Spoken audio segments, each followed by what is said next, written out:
Hi everyone, Simon Foster, Festival Director here of the Sydney Science Fiction Film Festival. As part of our 2022 festival, we programmed a terrific short film called Tech Support. Remarkable not only because it's a great story that won everybody over who saw it, but because it is a production that utilizes a cast and crew with disabilities, artists and craftspeople who are too often sidelined by film industries around the world. Tech support came from the team at Cultural Detritus, a collective of industry professionals dedicated to diversity and inclusion in filmmaking. And I am so lucky to be talking with four of the amazing talents behind the film.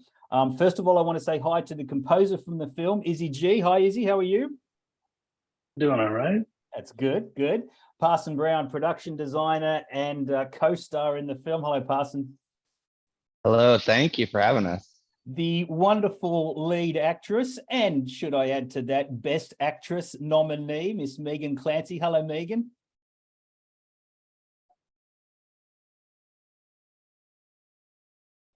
That's there.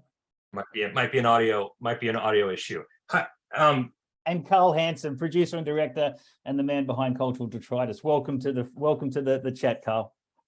Thanks so much. Thanks for having us all, Simon. Really appreciate it. Look, it's my pleasure, and we'll push through the tech support's the name of the film when we've got tech difficulties, but that's all part of the irony.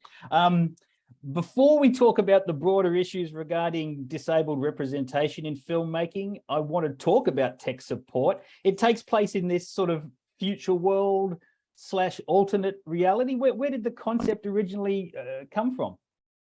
Well, so the original concept, it was part of the 48-hour film project. And so we literally had 48 hours to write, shoot, edit, score, everything. I mean, everything was done in this 48-hour time period. And for the first time ever, I had never written one by myself, but Megan had reached out to me to collaborate. And I wanted to really try and figure out a way to incorporate on-screen captions, for example, right? For people who are deaf or hard of hearing, on-screen captions are the way that that they can enjoy scripted content. So I kind of wanted to make it that kind of an experience and play around with that. So that's sort of where the text message idea came from. And I can't remember exactly where it was sort of like this futuristic world, but I think it came out of a conversation with Party Blimp, which is an organization of amazing visual effects artists owned by Parson and my friend T-Bone. And he's like, oh yeah, we can do, I think we were going to initially do some sort of animation. And then finally we landed on this tech support idea. And they're like, oh yeah, we can do these really cool visual effects. Again, in that 48-hour time period, they were able to kind of pull that all off. Wow. And we shot it in the Party Blimp house. Like they have a house where they do all their stuff. So that was their actual garage and their stuff, their pool where they do all their stuff. The small touches, the elements, the welcome on the rock outside the door, and we're going to get to what an anilagon is at some point, but I guess we can answer that question later. Parson, being the production designer on this film, putting together the look and feel of this, you know, what is ostensibly a small project, but has a lot of big ideas involved with it. Tell us about that experience. Well, you know, first of all, like I have been fortunate enough to, this wasn't my first 48-hour film that I worked on, and it's Carl, who originally, you know, brought me on board to some of his earlier films. So, and at the time, like, you know, I'm very close with our affiliates, Party Blimp, and you know, it was just one of those moments where he was looking for a place to shoot. And we were like, yes, of course, come over here. And like, you know, once like they had an idea of the, you know, of the story, like you have to move so quickly in a 48-hour festival. I was already in the garage, you know, like moving things around, pulling things out of, like, you just work with what you've got. And I think that's really like kind of the coolest part of being really for any department. But like for production design, you really want to like have all the nuts and bolts in place, and you know, like this is what you have to build. You're like, okay, you just sort of work with what you've got. I want to talk to Megan. Let me tell you briefly how your best actress nomination came about. I was sitting with the jurors, and they were throwing names out, and I want to nominate her and I want to nominate this. And then all of a sudden, both of them said, what was that wonderful film with the deaf tech support worker? And we all sort of lit up, and I said, okay, I'll look quickly. That was the wonderful Megan Clancy from tech support. So it was a unanimous decision across the board to nominate you, and congratulations. You've been a working actress in the US industry for a while now, for over a decade now. How have film and TV shoots improved in that time? And what mistakes aren't being addressed by the production sector for a deaf actress?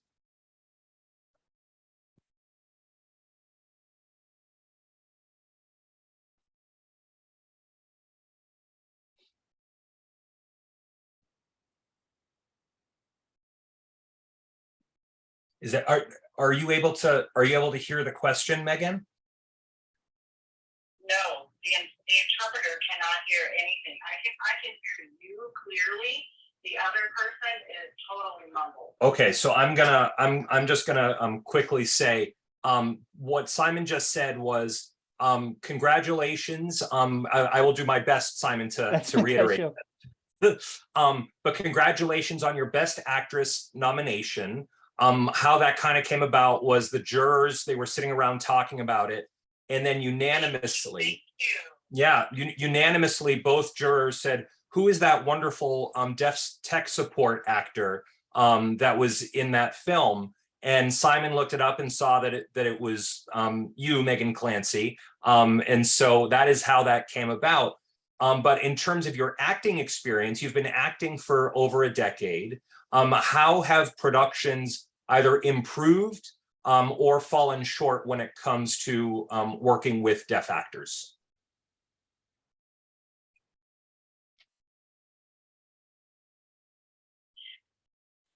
Well, yes. It's a really great experience. I had so much fun watching Carl and his very successful work through Facebook, and so from Eastly Disability Video Challenge, and that's how I knew that I wanted to work with Carl. And it was funny because in Boston, so we connected and it was great. And I feel like I knew Carl for a very long time. So I knew that it was great. And they great working with Carl. You know, various projects and things, and very successful from 2021. Then while COVID was still, spreading around, it was really the technical support with my film. It's just a short film. And during COVID, I was vaccinated, and then it was okay. I was able to go out of the house and keep my group small. And I am really impressed how the team really was so creative and mapped my world, if you know what I mean. You are all hearing people.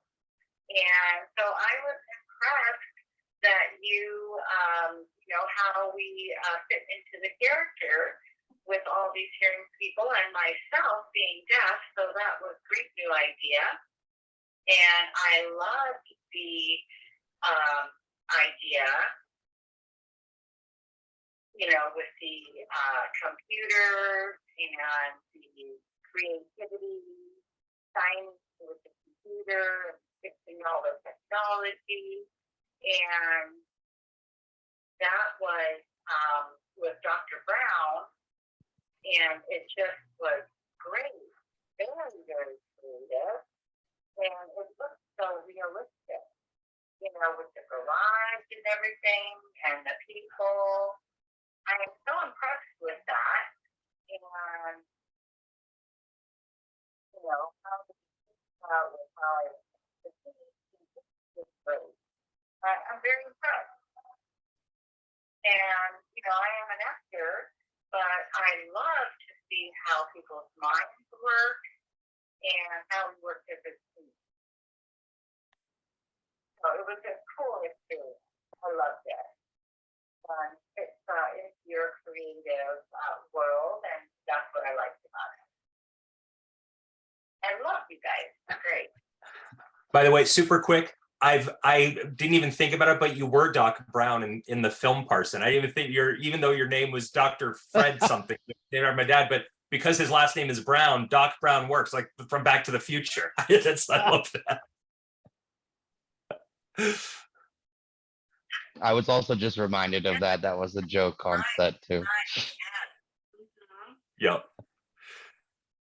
Izzie, let's jump to you.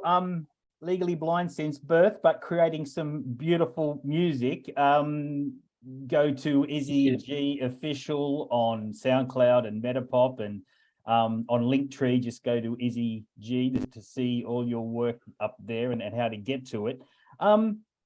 The skill that's required to compose a film score while also being blind. Tell us the practicalities of that. How do you manage it? So basically, it's just a matter of. I'm gonna have to repeat the question again because I can't hear what you're saying. Yeah, sorry, that was to another participant. I'm trying to figure out a better way to make the audio work for you. Sorry about that. Sorry, Izzie, you can go ahead. That's all good. It's just a matter of so the way that I've kind of I think there's a couple ways that a couple people have tried to handle it, but I found the best way that works for my situation is so I met Carl on an app about over a year ago, and we worked on a film, and we came up with this method of, so they're basically describing the scene as it happens with timestamps. So they'll say something like, from 0 seconds to 10 seconds, so-and-so is walking down a path, a sidewalk or something. Yep. And then, from 11 seconds to 14 seconds, there's like a title card, says, the name of the title. It kind of gives like a general description of what's going on in the scene. And so that's basically how, I've managed to score these films for them. And it's always a pleasure doing these. But, and then like if there is, for example, something that like needs to be given more attention to detail, the more detail I have time-wise, the better I'll be able to, accommodate that. Let's have a look at some of the statistics from the cultural detritus side about representation in the film sector. 25% of the population has a disability, either visible or invisible, but roughly 3% are represented in film and TV. 95% of those roles are played by able-bodied actors portraying a disability they don't have. And the percentages are much lower for disabled representation behind the camera. Carl, I mean, I guess first of all, why is that? Why is, I guess, not just the film sector, but industry generally finding it so hard to come around to what disabled people have to offer the production? So a little bit of just very quick backstory of how I got into the disability world. I worked on a film challenge, disability film challenge film. The Easter Seals Disability Film Challenge is another film competition. I found out about it about a week and a half before it happened. This is now back in 2018. And when I saw it listed on a Film Freeway, it was on a Wednesday night around midnight. I called, or I woke up my wife and told her, I'm like, I'd love to do this competition in a week and a half. We have a kid. So in terms of like childcare, that was important. She's like, can we talk about it tomorrow? But I felt like this calling to this one specific competition.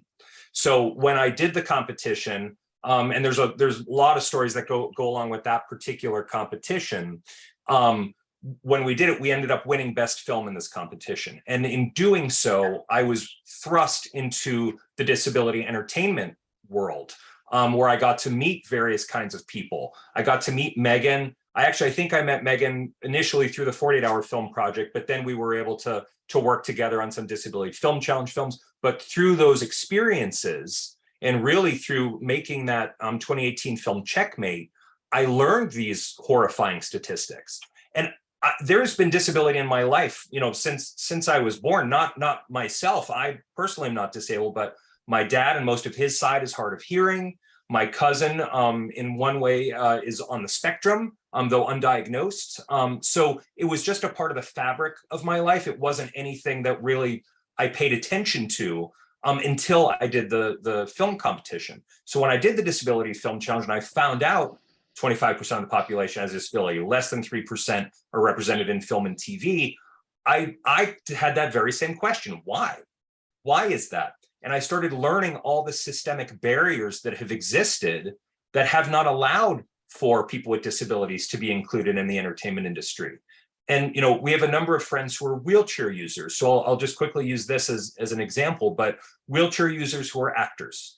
And oftentimes pre-COVID, I will say, you would have to go into a casting office to audition. And the way the casting offices work is they're given a budget, usually a fairly low budget, to have these casting spaces, which are grandfathered buildings in Hollywood that only have staircases. Or if there is an elevator, it's like in the back and it's a service elevator and the kitchen uses it. I mean, it's just sort of like, it's not conducive to, a good working environment. So there have been actual physical barriers put into place, that is one of the reasons. And then I think the other reason is a perception. Because there haven't been people with disabilities really seen in film and television shows, the idea that disability exists almost isn't there for a lot of people. Or if it is, it's othered, right? It's people are separated in that way. And then the way that disabilities get portrayed, right? So I think that's definitely a part of it too. And also there is a history of able-bodied actors, people without disabilities, playing characters with disabilities and then being recognized for that work. Right. And there's not been any opportunity for people with actual disabilities to go, because they don't cast people with disabilities in able-bodied roles. Right. I mean, that's something that I've really made a point of doing. And I think this, tech support being a good example of that. It doesn't matter that the tech support person is deaf. It has no real bearing on the story. It's just part of the experience of this person providing tech support. So I think if the industry can see that you can utilize people with disabilities and not make it about a disability, like we don't talk about Megan's character being deaf. It's not part of that story. But if you can show disability just in a regular, everyday way, it normalizes it for a lot of people. And hopefully then we'll break down those barriers so people will see it as something that they can also do. It's fascinating that you use the example of the wheelchair-bound actors in telling that story. Can I respond? Oh, sorry, Megan. Yes. Or sorry, is that okay, Simon? Yeah, absolutely. Yes. Yeah. Yes. I wanted to emphasize with how Carl and his team really, it wasn't like an after-school special, if you know what I mean. The story that something happened, the professor was awesome and Bruce using a wheelchair. He was awesome, really skilled in the journalism and computer and all that, but I wanted to see that on TV. And Simon, I noticed how it improved. We really did see more people with that, the actors with a disability on TV and in movies, and we do see that more now compared to when I was growing up. I wanted to see somebody that was more normal able, and I haven't seen very many people like myself on TV. And now it seems to be spreading, like as in the movie Coda. There's many different shows now, the new Amsterdam, that show. There's a lot of actors with disabilities in that show. I thought that was so cool. There's many big projects. They seem to improve with that. And Simon has noticed where it needs to be improved. And people with disabilities, it can happen everywhere, you know, a professor in a wheelchair, tech support, you know, really cool idea. Instead of focusing on the disability, you know, it's more just, you know, how our world is, how the parents, you know, maybe they're blind or with their children, you know, you see all these different things. It's a different world, and you're seeing it on the screen now, and I think that's awesome. You know, it's great. We're pushing for more of that. I think that's very true, and I think that's a. Thank you. I think that's a wonderful observation. I think it's important not only that we see representation on the screen get better and better over the years, but I was going to say the example you use of the wheelchair-bound actors, that would extend to, you know, sight impaired actors not having Braille provided scripts, or deaf actors not having interpreters on, you know, during that audition process. So it's this whole infrastructure that needs to improve and needs to change, I guess, to make it a more even playing field. Is that one way of looking at it, Carl?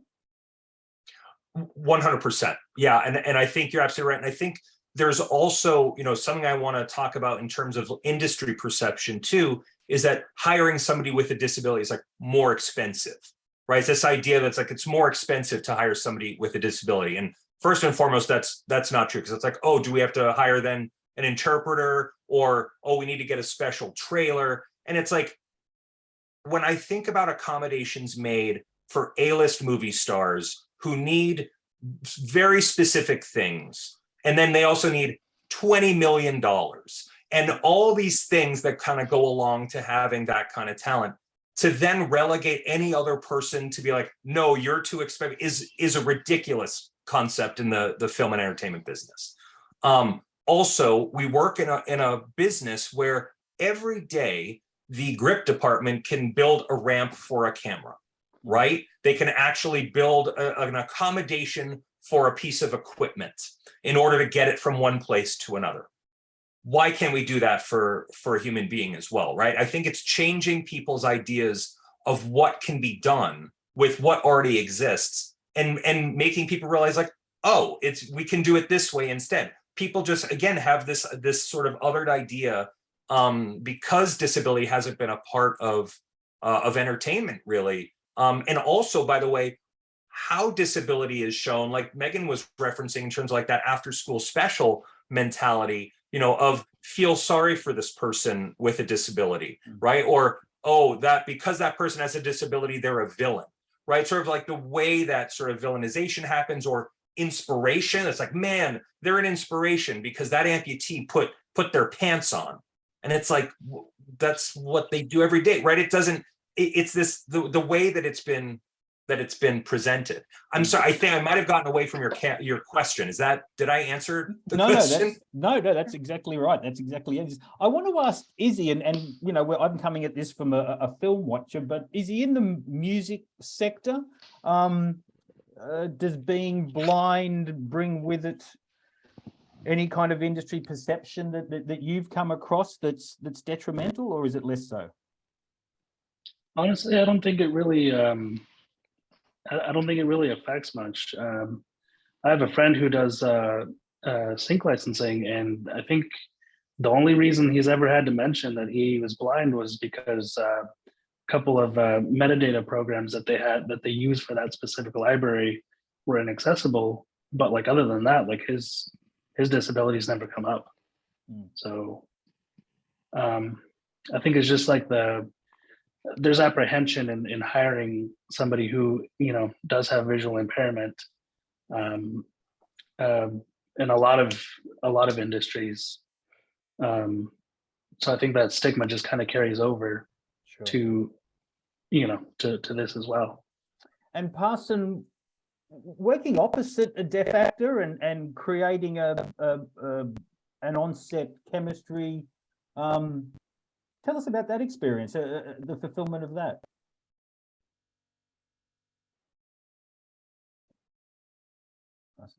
You there, Parson? Was that to me? Yeah. Oh, I'm sorry. What's the just, question? Like that?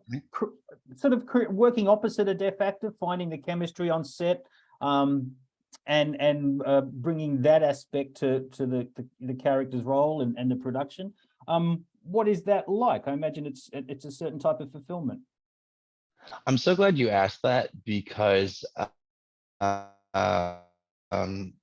you know, firstly, like, you know, so my background has been in media that focuses on environmental justice and social justice issues, political sorts of things.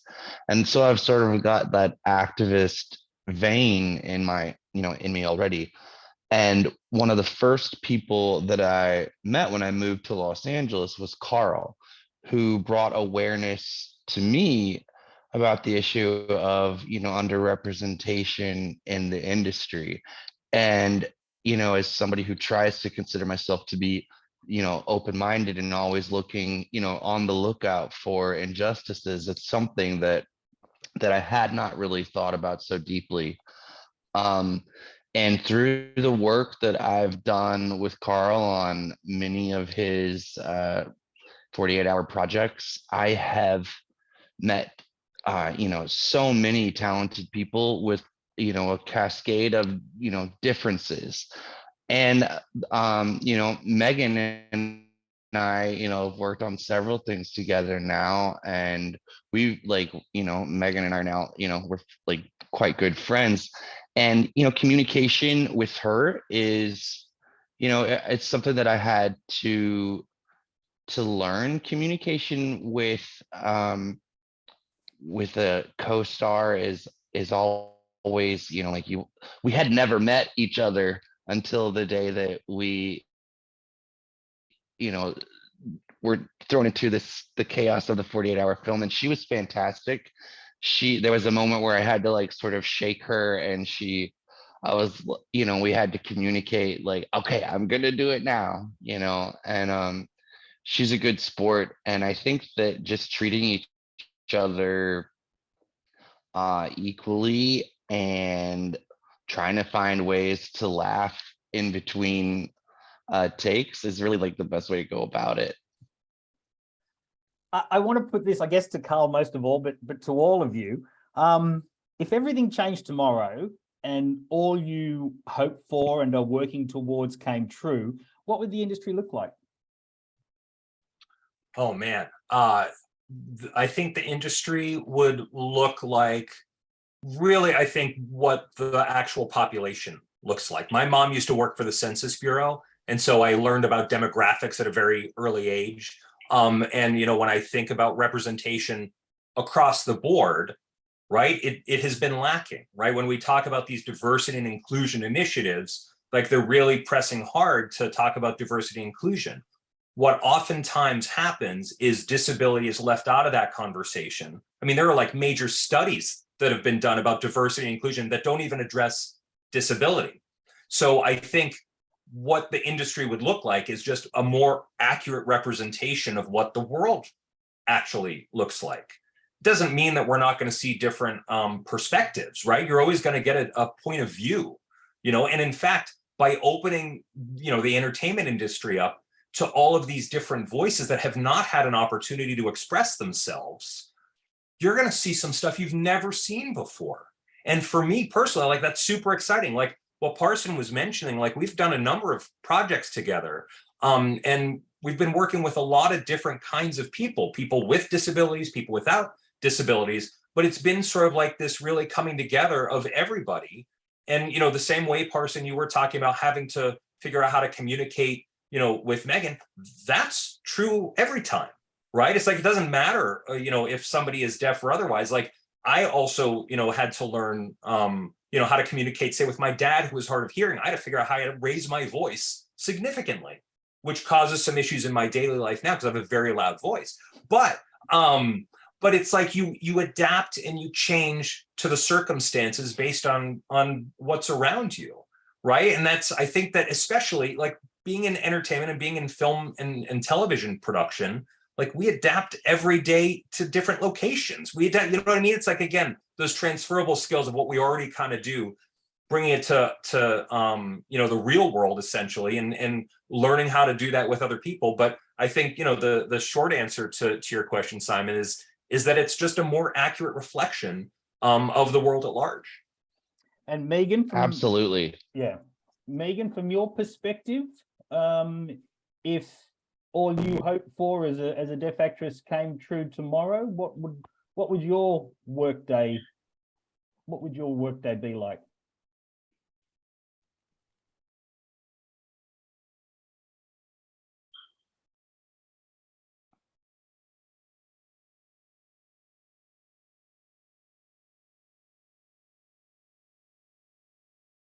Carl, did that come through on your phone? I guess I'm sorry. So I'm gonna Simon, I'm so sorry. Repeat the question. I'm gonna repeat it as you say it. Yeah, sort of. Megan, if all came true, Questions for Megan. That if all came true that you hoped for, what would the industry, what would your workday look like in a more perfect world? If all came true tomorrow, what would your perfect world look like in the entertainment industry? Similar, like to the question that I was just asked.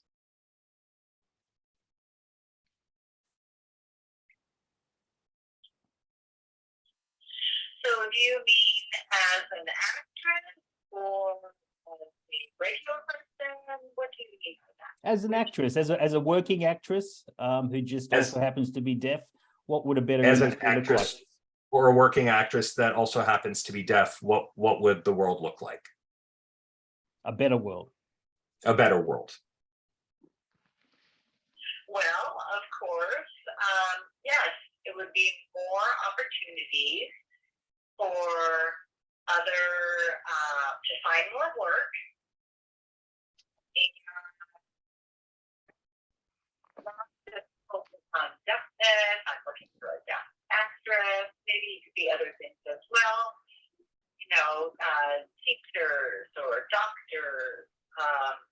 You know, as in New Amsterdam, you know, there's just different things. It's just different, except who I am and my character and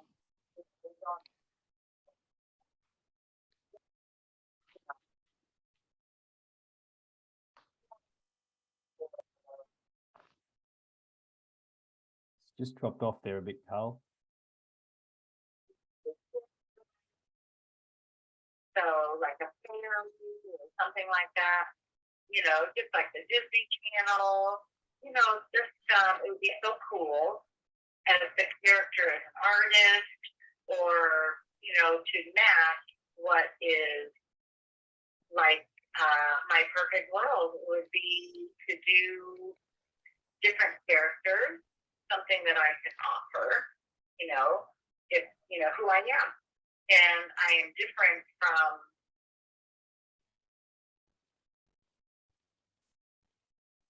you know, maybe just two different people, and I would be offered different things as well.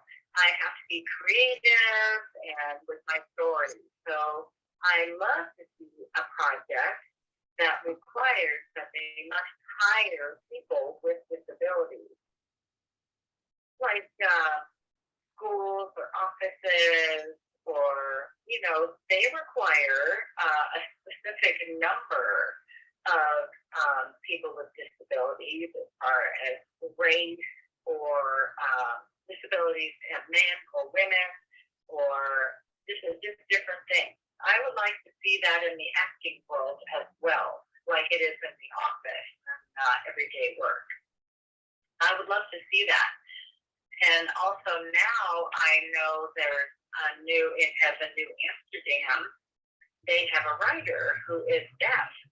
And that is cool to see how that storyline is happening.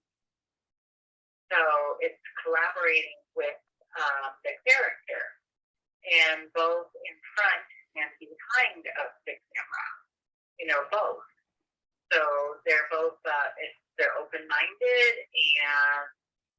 look at the artist, character, that matches, just like that.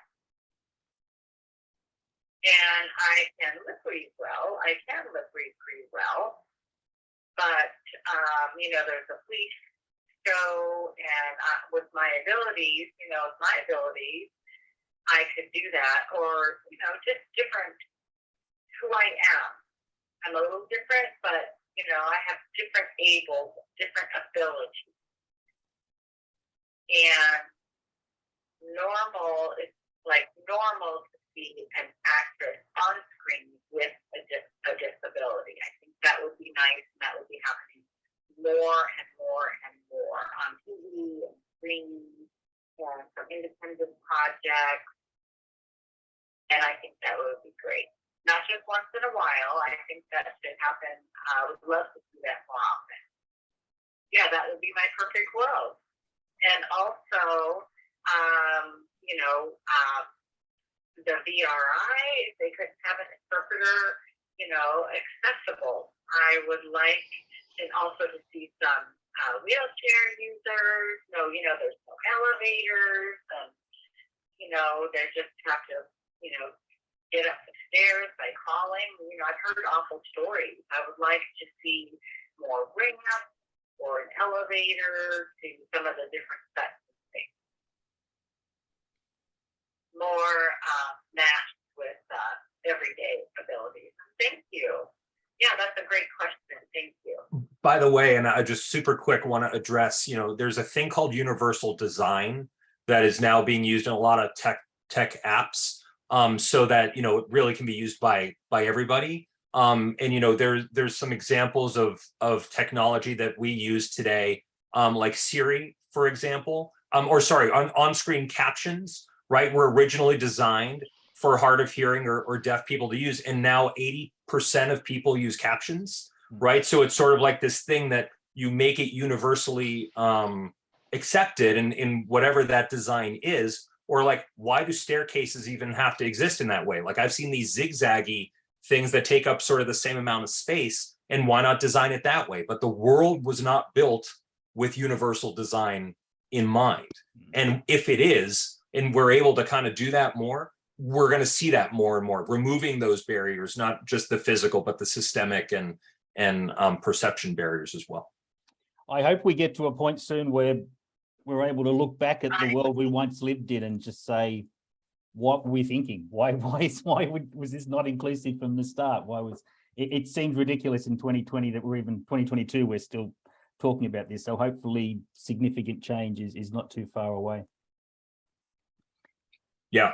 Totally. Thank you so much, everyone, for talking to us. I've kept you long enough, and it's been wonderful chatting with you all. Izzie and Parson and Megan and Carl, congratulations on tech support and all the very best with culturaldetritus.com for those of you who want to go there and see more of the wonderful work that you're doing. So thank you, everyone, for your time, and congratulations again. Great. Thank you so much, very, Simon. very much.